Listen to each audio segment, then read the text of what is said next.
Good evening, Gills fans. Welcome back to another episode of Gills in the Blood TV. It's the middle of the week, which of course means it is match preview show time, and I have a familiar face with me this Wednesday evening ahead of a big game at the weekend against now Steve Cotterill's Cheltenham Town. It, of course, is Mark Halliwell, who is a Cheltenham fan, a Watford fan, a broadcaster, and a member of a Cheltenham Town podcast as well. Put Mark's details, as always, in the description at the bottom of this video, so go and give him a follow for all Robin's perspectives before, during and after the game. Mark, welcome back to the channel, mate.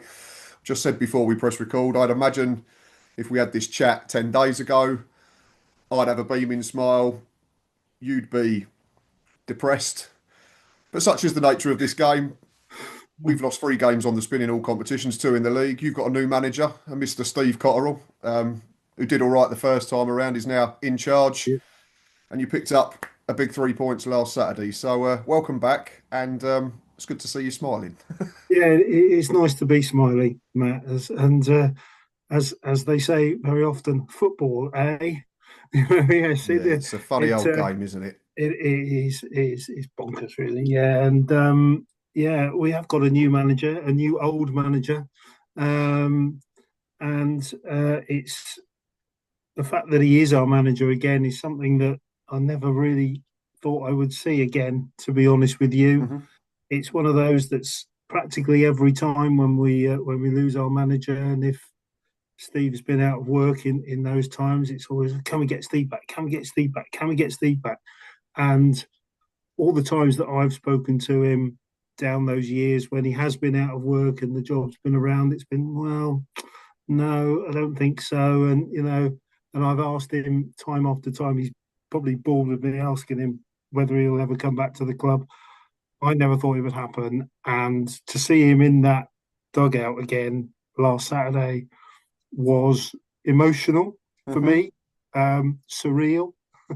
Um, and but I also think it was emotional and surreal for him as well, as we saw after the game. I mean, the scenes after the game on Saturday were quite remarkable, really, to see him walking around the pitch at Wadden Road, fist bumping the fans, bashing the badge as he went round. I mean, we see people bashing the badge and all that, Hmm. but for him, it's not false. It really No, isn't false, and it really isn't because. Um, Let me just give a bit of context and a quick sure. history lesson, and I know I won't go on about it for ages. Um, I've personally known Steve since he was a teenager in our youth team. I've played against him in Sunday League football, which is something you really don't want to do, uh, because I think his team scored. I think he scored 5 against my team that day. And I think we lost something like 12-0 or something ridiculous like that. At one time in his Sunday League team, he had the front two was Steve Cotterill and Guy Whittingham. So that's something you really don't want to come up against Yeah, when you're fairly good names in EFL yeah, circles. yeah. Yeah. So yeah, that's something you really don't want to come up against. Um, he had terrible knee injuries when he was at Cheltenham. He went off to play for Alvechurch, then Burton Albion, then Wimbledon, then Brighton, then Bournemouth, as it was back then. Started his coaching career at Sligo Rovers, and then about November 1997, he came back to Cheltenham because he lost his job at Sligo. Came back to Cheltenham and took over as manager, and then we went on a ridiculous journey for 5 years from the Southern League Premier Division, where we won promotion. We went up to the what is now the conference, because there wasn't a conference North and South in those days, so you went straight from the Southern Premier to the conference, GM Vauxhall Conference as it was called in those days, The good the old Goma days. League or something like that. They were ridiculous names. Um, we came second in his first season. We won the FA Trophy at Wembley. We beat Southport. We knocked Dover out in the semi-finals. Sorry about that, your friends, your fellow Kent friends. Um, if they are your friends, I don't know. But then, and then we went into the. Then he took us into the Football League for the first time, and for fans of my generation, for Cheltenham Town to be a Football League club was unthinkable. It Mhm. really was. Even the fact that we'd come from the Southern Prem 2 years before made it even more unthinkable. So there we were in the Football League. took us into the playoffs in our third. I'm trying to think third season, I think it was. Maybe I can't. Mine's a bit hazy. We beat Rushden Diamonds at Wembley. We went up to the what is now League One, and then he left. He went to Stoke City. Didn't stay there very long, and then he's had his managerial career has gone on from then. More than 1,000 games as a manager now, and now he's back.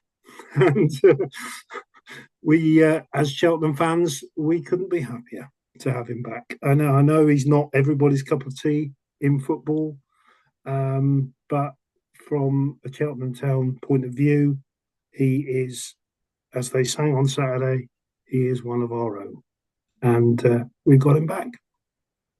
No, and it's not often that I just you might have seen me screw my notes up midway through you talking as a joke because I've written down a load of stuff that I wanted to ask you and you just brilliantly answered it before we got to that. So thank you. And this is the reason we do these shows. And I've said that to you before, I say it to all our guests, because we want to find out about the clubs we're playing. And sometimes that goes a little bit deeper than just what's happening on a Saturday, what's happened the previous weekend, what's happened on the Tuesday, who's injured, who might start up front, who's your best goalie, that type of thing. Because like you said, sometimes we don't know why we do this, but we do it, and it does get us, and it does pull at the heartstrings. And when you have moments like Saturday, it all feels a bit more worth it, doesn't it? It does. It really does. I mean, I don't know who you would say Gillingham's most successful or Gillingham's best manager The thing I was going to is. say You know, was just for I'd probably context, link really. it to Bradley Dack coming back last summer as a similar lines because, Yeah, and it's fair to say, and I mean this with the utmost respect, Steve Cotterill's career in the last few years has not been as successful as it was the first time around when he was at no, Bristol City in that all-conquering yeah, side that got promoted, yeah, that won the league trophy, whatever it was called then. It might have been the Johnston's Paint. It was certainly that's better right. than it is Yeah, now. something like that. Yeah, So there's probably to say if you were getting the Steve Cotterill that was at the levels he was at Bristol City, he doesn't come back to Cheltenham in the same way that if no, Bradley no way, Dack no didn't have way, two no way. ACL injuries, he's not playing for Gillingham in League Two. But you Exactly take that. what you can get. Exactly So that. yeah, the emotional side I can definitely relate to, and I know he missed last weekend's game, but we've seen Dacky come back and have a positive impact on the football team, particularly this season. But before everyone starts welling up and getting all emotional, we have to talk about recent form. Oh, do we? So Okay. I'll rush through. Well, we'll try and concentrate on last Saturday as much as we can from your perspective. But Gills quickly, last 6 games is 10 points from 18, but the last two have been defeats to Harrogate and MK Dons. Before that, it was wins against Oldham, Notts County, and Newport, and a draw at Bromley. We currently sit fourth with 21 points from 11 games. So despite the two defeats and the huge unbeaten run coming to an end, I don't think there's much cause for panic just yet. In terms of Cheltenham, 7 points from 18 on face value, Mark, doesn't sound like a disaster. Doesn't sound like you probably No, needed to change the manager in the middle of that run. But you have to talk about the two defeats, which were Oldham at home 3-0. Then Michael Flynn was removed. Michael Flynn, between that 3-0 defeat and being removed, said that it was the worst group of players he'd ever had the misfortune of coaching. They then didn't do anything to dispel such theories the week after losing 7-1 at Grimsby. Two people getting sent off, Harry Powell and Lee Angle, I think, if I remember correctly. correct. So 7 points from 18, 22nd, 7 points from 11 overall, gets us to where we are now. Also gets us to where Steve Cotterill had to come back in because it looked like it was just untenable for Michael Flynn. Yeah. But then, of course, last Saturday, 2-0 at Whaddon Road in front of Fleetwood in a game that, dare I say it, from what I've seen, you dominated and probably could have won by more than two. Yes, it's weird actually because you look at the stats and the stats don't really tell you that. But especially in the second half, we were much the better team in the Mhm. second half. The first half was even, pretty scrappy. Not a great spectacle, really. But I'm sure that Steve was absolutely delighted with that, to be honest. And then second half, I thought we were the better side. We got the two goals pretty quickly, 66 and 69 Mhm. minutes. So two quick goals, two decent goals actually. Very good goals. They were both pretty decent goals, and we took the win. And that I think was the fairy tale.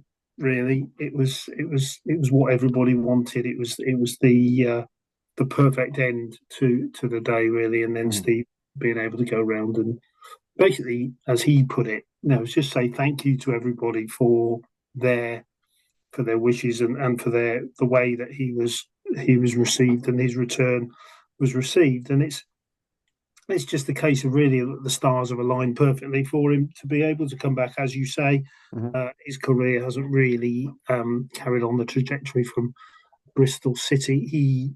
I think he would admit himself that he made over the time since he's left Cheltenham, he's made a number of not very good career choices with clubs that he's joined at There's pretty. also the caveat as well that we have to remember his life was very much in danger at Shrewsbury. And Unbelievably so. the Yeah, main yeah, thing yeah. there is Oh that he yeah. obviously came out the other side of that. So Oh there's a yeah, big yeah. caveat there in terms of Mm. COVID No, nearly no, took him. no. There is, There's there no is. other way of describing that. But yeah, um, the only not concern, well, it might be a concern. You can tell me whether it's a concern. Is obviously Cheltenham's a very different football club now, I'd imagine, to when he left 20 years ago. Very much so. Very much so. Football's a very different game to when Steve Cotterill left Mm. Cheltenham all them years ago. So we have to look past all the romantic side of things and We we do. have to strip it back and say We you're in a do. relegation battle at the moment. Yeah, yeah. And How confident are you of him getting you out of trouble? Because it's not a great squad, and you can tell no, me more. There's been other issues no, it's on not. and No. off the pitch. Um, Gary Johnson left in September as director of football, so you always find that, certainly as an outsider looking in, if a director of football leaves shortly after a transfer window, then maybe said transfer window didn't go as well as everybody was hoping. But how confident are you now that you stay above the bottom two? And is that the be all and end all for this season now after the start you've had and all the problems that you've had on and off the pitch? Because you've had this takeover, if I'm Yes, correct. yes, Mike that's right. Garlick's Yeah. taken So over, yeah, but it didn't let happen until the back end of the window. So in terms of transfers, it was too late to really help you out. okay. Let's start with the takeover. Mike Garlick Hmm. is the majority shareholder of the club. Yep, He's bought about 75% yep. of the shares in the club. And this is the ex-Burnley owner who did very well when they Correct. got promoted into the Yeah, Premier ex-Burnley League. chairman. Yeah, Yep. he was chairman of Burnley. Him and Steve Cotterill. He was on the board at Burnley when Steve was the Hmm. manager there back in the early 2000s. And yeah, he was first became interested in the club towards the end of last season, but it has taken longer than I think everybody had hoped Hmm. to get that over the line. It was 9 days before the end of the transfer window in the end that he was able to take over, and his extra little bit of funds have enabled us to bring Sam Shering in on loan from Milton Hmm. Keynes, Isaac Hutchinson in on loan from Bristol Rovers, and he scored 3 goals in the last 5 games as Hutchinson. So he's been a positive move. Um, yeah, but the squad is not a great squad. There is no doubt about it. And you ask if it's the be all and end all to stay up. Most definitely. Hmm. Most definitely. Finishing 22nd would, I mean, most Cheltenham fans, I think, would absolutely bite your hands off to finish 22nd Okay. in the table, because the feeling is then that if that happens, then Mike Garlick's takeover and the changes that he wants to make to the club Then could progresses take for full next effect. season. And Okay. the feeling would be then that Cheltenham Town will be a very, very different club next season Hmm. with Mike Garlick in charge, having had a full year at the helm. So that is the feeling there. As far as Gary Johnson goes, that's not a departure.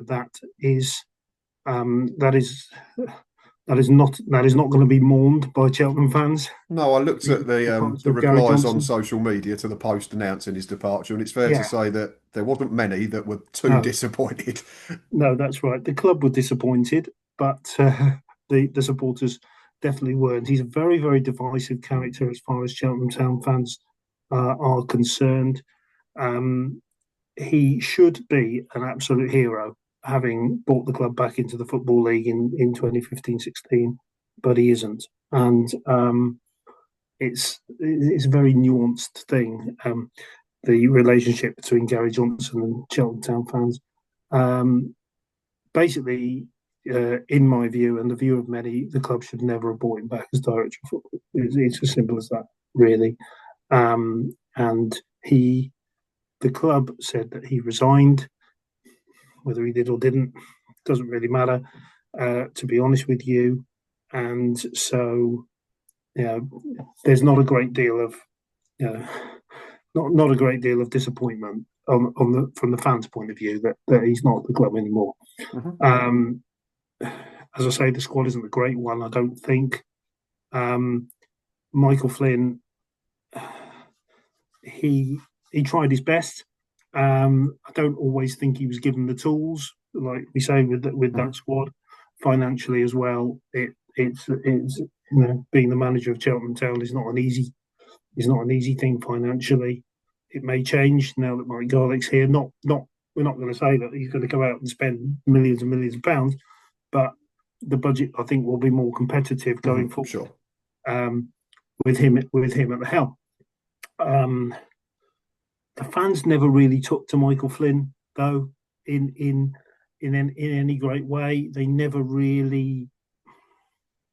Is he He similar never to really Steve won. Cotterill? Not in He the never sense that really won obviously the Steve motor. Cotterill's a returning hero, but again, Michael Flynn's another manager that since Newport, it's fair to say he's probably had 3 or 4 failures. If you look Walsall, Swindon, all right, Cheltenham, you say there's extenuating circumstances, Yeah, but yeah, he looks like a manager whose reputation was on the wane when he was appointed the Cheltenham yeah, manager, yes. which again comes back to budgets and what you can attract. And I never really felt we got the Newport Michael Flynn, if you know what I mean. I'm not sure anyone has, apart from Newport. No, no, I wanted the tub thumping Mhm. on the sidelines passion. We never really saw that from Michael. As a man, as a bloke, he is a thoroughly decent man, Mhm. Michael Yep, Flynn. absolutely. Every interview that I've ever done with him, he's answered every question. He's very honest, Mhm. and I think sometimes maybe too honest, which hasn't helped him in a lot of ways. And I think when it came to that interview after the Oldham game, I mean I mean we lost at Crawley the week before Oldham, Mhm. and we weren't very good at all. We lost at home to Oldham, and we were dreadful, absolutely dreadful. We were. It was one of the worst home performances I've seen from a Cheltenham team in a very very long time, Okay. and his departure was inevitable. I mean, as far as managerial departures go, you aren't going to get many that were as inevitable as that. He came out for his post match interview, which I did, and he knew he was going. I knew he was going. Everybody, it was inevitable, and within an hour, it had happened. So I I was think going to say, as an basically, outsider, it smacked. Sorry to interrupt. It smacked of mm, an interview of a man that was essentially oh, dead man walking. Because you wouldn't have said that if you absolutely, thought you were still keeping your job. no, no, he wouldn't. So I think basically, and uh, I won't swear on your on your channel, Matt. It was basically, I'm going. I know I'm going. I'm taking you lot with me. I'm taking you lot down Yeah, with me. if I'm going, everyone's getting dragged with me. Some of it's my fault. It's not all my fault. Hmm. So I'm, I'm dropping you lot in it as well. So that's basically, I think, where that came from. And he knew that he wasn't going to be in training on Monday with those players. So he thought, right, I'm going to tell everybody exactly what I think of you. So he felt. And I then, think he felt his players had let him down, which to a certain extent I think is true. mhm, But the fact that in the last 2 games, I'll take Fleetwood and Bristol Rovers. The fact that in those last 2 games we've looked a lot more organised. We've looked a lot more cohesive mhm. together. I think also tells you a little bit about where Michael Flynn's failings were. And playing for the shirt and that type of thing, and playing for the manager. We'll leave it there. Obviously, I don't want to talk about it too much. You definitely don't want to talk about it. But 7 days later, you've said the Oldham game was one of your worst home Yeah. performances in a long time, and you've been covering Cheltenham, like it says on your ex bio, for 35 years. So there's a lot of games to pick from. Mm. Where did the Grimsby performance rank in terms of worst days following Cheltenham? Because, I mean, you took the lead, ironically. We've spoken Well, about we Isaac did. Hutchinson, and we will in a minute. But then you just completely imploded. Like the goals Yeah. you conceded were poor. Harry Pell's always had a short fuse for me. He's not the type of player I'd say you want in the trenches when you're battling relegation. Lee Angle then swings an elbow on a yellow card, and the second half was essentially a training exercise for Grimsby centre forwards, wasn't it? Just where does that rank in terms of Um, not just it, it, performances, but just going back to the emotional side of things, just as dark days as a Cheltenham follower?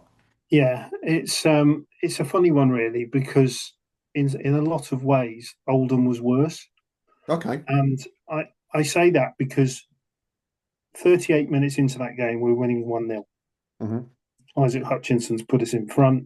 Okay, it's against the run of play a bit.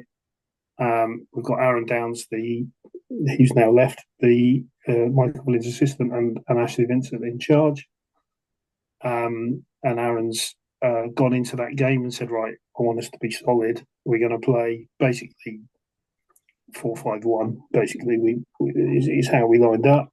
We're going to try and soak it up. We're going to try and hit on the counter attack, and that's how we're going to do it. So, and that's what he did. And for 38 minutes, he can turn around and say, my game plan's working. Yep. Yeah, okay. Grimsby have hit the bar. They've had one off the line. Joe Day's made a couple of saves. But the fans around me, I'm sat in the main stand where we're doing our commentary from, they're moaning, they're groaning, they're on the players' backs. Hmm. David Artell's on the touchline jumping up and down like Hmm. a whirling dervish. He's moaning at every decision. And then Jamie Walker puts in two absolutely unbelievable worldies. I mean, the first Yeah. goal. It's, that was, yeah, it's a ridiculous. I Yeah, mean, okay, that's the sort of goal you can see when everything's going against you, isn't it? is, isn't it? He's not going to score another goal like that.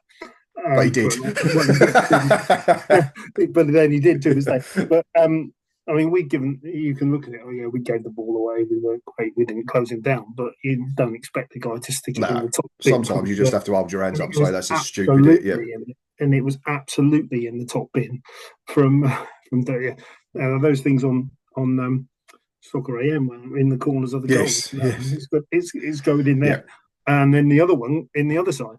Um, um, and the sad thing for Aaron Downs is that Harry Pell's his best mate as well. They are busy mates from when they played together in our National League side. Okay. You can go back to the merits of whether we should have picked him or not because Mhm. he's got history with Grimsby anyway. Their supporters don't like him because he had a loan spell there, which I think didn't Pell's got really. history with most clubs that he's not played for, hasn't he? In fairness. He's a great guy, Harry, and I felt but he let himself down. I mean, the Yeah. challenge on Charles It was Verdi was shocking. terrible, Yeah, it was terrible. awful. And I like to think that Downsy was going to take him off at half time anyway because he'd had the yellow and he was clearly frustrated. And then he goes flying into that tackle, and so we're down to 10. And then Lee Angle does what he does. So from 38 minutes being 1-0 up, you go to 63 minutes with 9 men and 5-1 down. So you've had the worst 25 minutes you can possibly imagine. And then I'm not, we're playing 4-4-0 against Grimsby. And we got no forwards because Angle's gone off. I mean, Bickerstaff's on the pitch, but he's going to have to just sit in. And basically, we just tried to sit in and keep the score down, and we didn't do it very well. Some of the defending wasn't great. Did one or two of them maybe chuck it in? I'm not sure. Don't want to accuse them of that. So I'm going to give them the benefit of the doubt Mhm. and just say that Grimsby were very, very good. Grimsby are a very, very good Mhm. side. They don't need you to Helping help them out, them yeah. by having two sent off. And you know, our record football league defeat is 8-1. I thought we were going to at least match that at some points. It could have been more than. I mean, we cleared one off the line second half as well. There, one disallowed for offside. It could easily have been double figures. It really could. But then I think it's an indication as well of what Steve's done and what's happened in the time since that. That you go from a 7-1 defeat to a 2-0 win Yeah, exactly. Yeah. And that's in the space of with 7 days. Yeah. essentially the same players. Yes. He made 5 changes on Saturday. He played a 4-1-4-1, and we win 2-0. So there you are. And we've spoken about him, Isaac Hutchinson. Mm. Certainly made a difference. I mean, and I get, and again, I mean this with most respect. It's easy to stand out in a poor side. I mean, I've spoken about Gills players who look decent in a Oh, it poor is. Gillingham Yeah, side yeah, over the yeah, 4 years. But for undoubtedly. me, I've picked out Hutchinson, I've picked out Josh Martin. I'm not saying he's going to get you 15, 20 goals, but he scored a couple this season in a side that's only scored six in the league. It is fairly decent return. Hutchinson 3, Martin 2 And out of our six. Ethan Archer, who we've spoken about on previous episodes, has picked up his form. There's a couple of assists Yeah, now.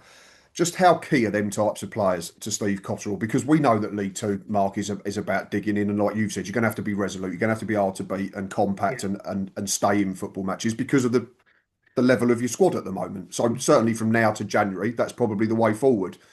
But you've got correct. a little sprinkling of there of players that are a little younger, maybe a little fearless, not scarred by so much in their career. How important are they going to be to Steve until, like, well, at least January and potentially for the rest of the season?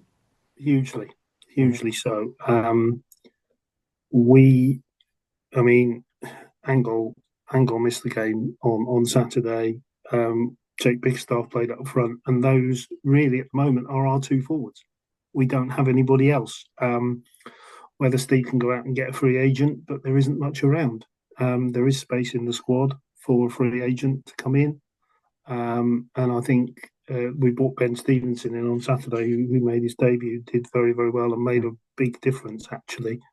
And I think people like Hutchinson, Martin, Archer.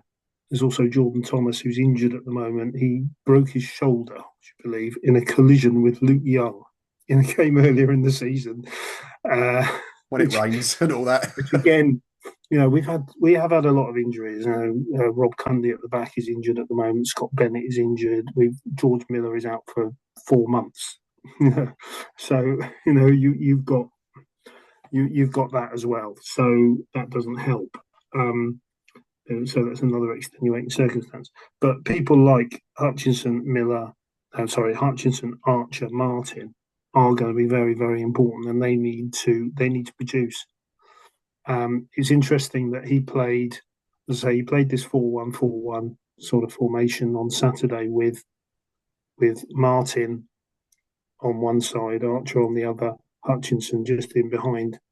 Bickerstaff, he had Luke Young sort of doing the sort of box to box, and players like that. I mean, that's where the goals are going to have to come from, and that is my worry. Is that we going to score enough goals?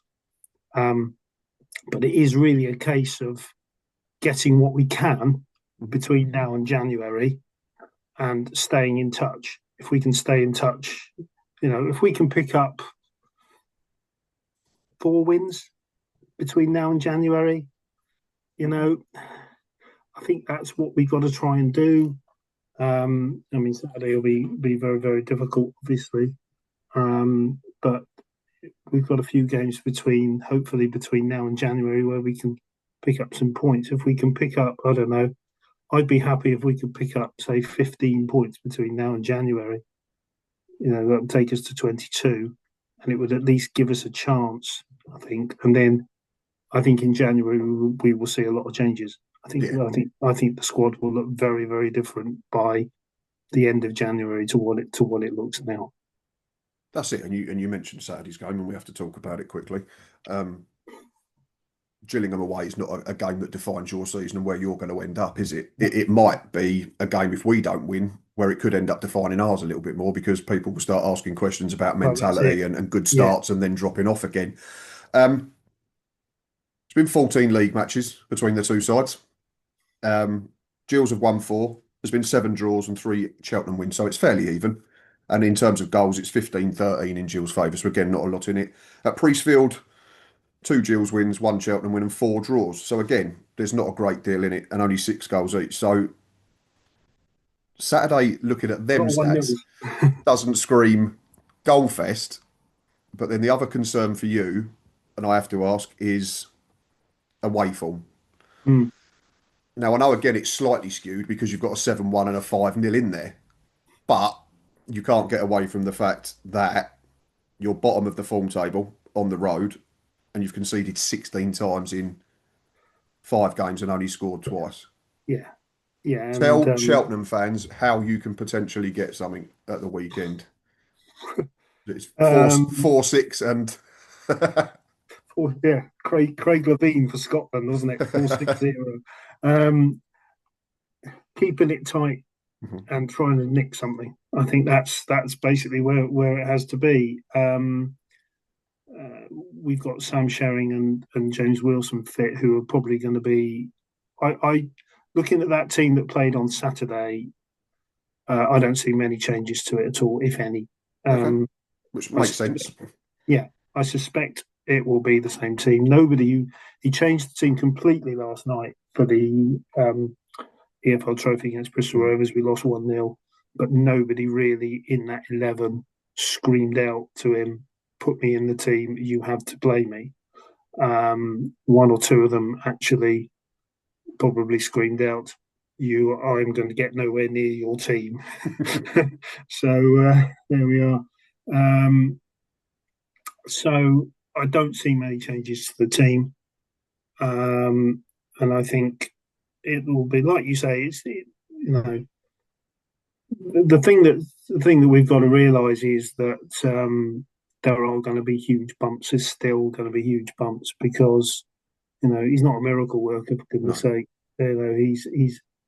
He's got the same players, but all he can do is use his experience and use his nous and his tactical nous to just try and manufacture things really between now and January, and then go from there. And that's all it can be. It's going to be very, very short term for absolutely. Yeah, it's Cheltenham. got to be at the moment. Yeah. You know, it's short term until January, then it's short term until May.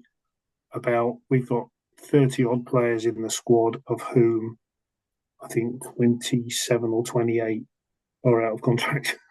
So, you know, look out for the summer, because it's going to be, if Cheltenham manage to stay in the Football League, the summer transfer window, I think, is going to be absolute carnage from a Cheltenham point of view. And you know, many of those players who are in the squad now may be looking for alternative employment. One suspect, but we'll see. We'll see how that one goes. I mean, with Gills, Matt, I must ask. This recent little blip, I guess, is a lot of it down to the fact that Gareth Ainsworth's not around, or Um, I'm not sure. We lost at Harrogate, at home to Harrogate, and Gareth Ainsworth was on the mm, touchline. So I think if we won 3-1 against Harrogate, Mark, no one would have batted an eyelid. We absolutely well, battered yeah, them. And it's one of them. absolutely, And it's the first game we'd not scored under Gareth. So you have to sometimes just say fair play. Harrogate got their goal. yeah, It's interesting what you say, just to flip it back to Cheltenham, about you'll probably have to come and sit in and soak up, because we've conceded in the first 15 minutes in 4 of our last 5 games because teams have got at us. More so on the road, mm, but Harrogate would be the template. They scored and sat in, and they done a job on us. I think if the run continues, certainly if we get beat on Saturday, then questions will start to be asked about the mentality of the squad, because we were top at the end of September last year. We won our first 4 games 1-0 the year before, and we finished 12th and 17th. But of course, people will start saying, is it because Gareth's not on the touchline? And Richard Dobson yeah. is very much a polar opposite in terms of character. Um, Ask me and at also 5 o'clock on because and Saturday. also because you're playing us, and also because you're playing us, Matt, and we know what Exactly. Yeah, we if know Gills what want to football get fans are like. promoted or be in the top 7 or the top 3, then we need to be beating Cheltenham. And that's You no know what disrespect football to fans are Cheltenham. like. That's, yeah, No, no, exactly. no, and that's totally Yeah. understandable. So the vast majority of people in the Rainham End on Saturday Mhm. will be going to that game saying, "Oh, it's only Cheltenham. We should win 2 or 3-0." Saying this is the opportunity to get back on the horse. Exactly Exactly that. that. Exactly that. But the And longer it that goes on, I fear that the Rainer men might get a little bit twitchy, and that and then we'll again start will to see it just increase the turning a pressure, little bit, and and that then the increases the players get pressure on twitchy. the Yeah, team. Yeah, yeah, absolutely. that Yeah, does. In a way, we'll come to the game. There shouldn't be any pressure on us, well, really, free swing for you. It because should we'll be. go to the game and we'll think, "Oh, I'm Gillingham away. We're not meant to win that." No, exactly. So we might go there with a little bit of freedom. You don't know, but and and Steve will. I mean, he's he's on the touchline. He's unbelievable on the touchline. I was, because last night I was just what I spent most of last night's game actually watching him, Mhm. because it's just so entertaining, and he never stops, and he's And just to make always on sure he's for. definitely back, there might Oh, have been a little well, bit of that as well. I went. I It's went to the really press. him. I went to the press conference when he was unveiled on the Tuesday before the Fleetwood game, just to make sure it was actually happening. And that it wasn't some like massive ruse or something. You know, And it's just not. It's not they'd April, done is it? it. It's not April the 1st. It really is. Oh, It's not happening yet. God, he really is there. I don't believe it. So yeah, it was a bit like that. But no, I think we can go there without too much pressure. I think, yeah, obviously we're still 22nd in the league and we're still, massively in the mire. But like you say, there's there's still 36 games left. It's not as if there's 6 games left. If there No, was six exactly games that. left, it would be a little bit more. Hang on, we've got to get something out of this. But there's 36 games left, so and we're not going to win every single blooming game between now and May, and I think a lot of our fans will realise that. But there we are. It's one of those where we can just go and just getting something out of this game would be a bonus. Would be seen as a bonus. Score prediction. Anything except 7-1. um, uh, I think it's going to be tricky because, as you say, I think you are in a little you're a little bit of a wounded animal, aren't you, at the Mhm. moment? And that's I never like playing teams like that because you might come out and you might absolutely be on the nail. Um, I'd love a draw. Mhm. I would take a 1-1. I would take a 0-0, Mhm. but I suspect that you might take it. And if you were going to ask me for a definite prediction, I'd probably say Gills 2-1. Similar lines to me. I think there'll be a renewed belief about Cheltenham because of Steve Cotterill, because of the fact that you won last weekend. Like Yeah.